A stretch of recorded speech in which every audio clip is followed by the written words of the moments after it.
Have you ever noticed someone who feels safer alone than in the company of others, especially when those others love them? The idea of being loved, cared for, or surrounded by people actually makes them uncomfortable. They prefer solitude, even when relationships are close. But why is that? Here's the psychology behind people who feel safer alone than loved. 1.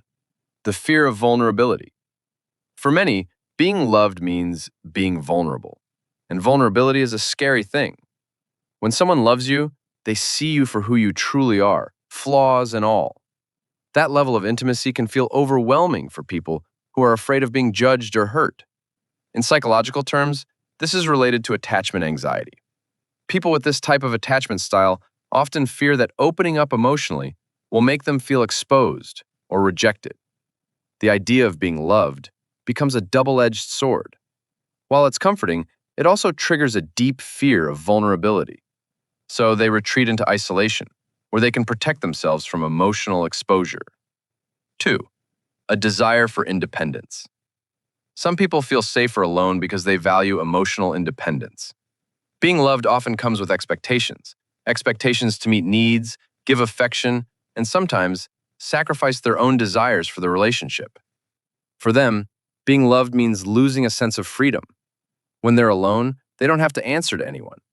There's no pressure to behave a certain way, to always be on, or to navigate someone else's needs. Their emotional state isn't dependent on someone else's approval. The ability to control their own world without the influence of others is what makes them feel secure. 3. The fear of letting others down. Another reason people feel safer alone is the pressure to meet others' expectations. When people love you, they expect things from you: attention, affection, and validation. This expectation can become a burden. The fear of not being able to meet these demands or of disappointing others leads some to distance themselves. It's easier to be alone because there's no risk of failing to live up to someone else's image of you. They don't want to disappoint the people who love them, so they avoid the whole situation by staying distant.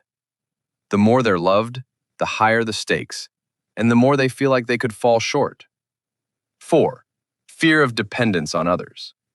People who prefer to be alone often have an underlying fear of becoming dependent on others. They worry that if they open up too much, they'll start relying on others for emotional stability, and that dependence might feel like weakness. This is often tied to self-reliance, where people pride themselves on being able to manage their own emotions and life situations without leaning on others. They fear that loving relationships will make them dependent, and they may associate dependence with a loss of control or freedom.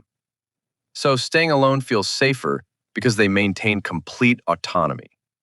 5. Negative past experiences with love.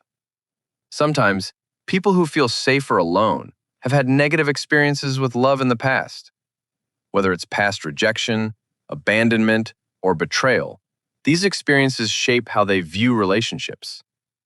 The pain of being hurt in the past can lead them to push love away as a form of self-protection. Psychologically, this is linked to trauma bonding, where past emotional pain makes a person wary of emotional attachment in the future. The safest route in their mind is to keep people at arm's length, avoiding the risk of being hurt again. The takeaway: if you're someone who feels safer alone than loved, it's important to recognize that this isn't about being antisocial or unwilling to love.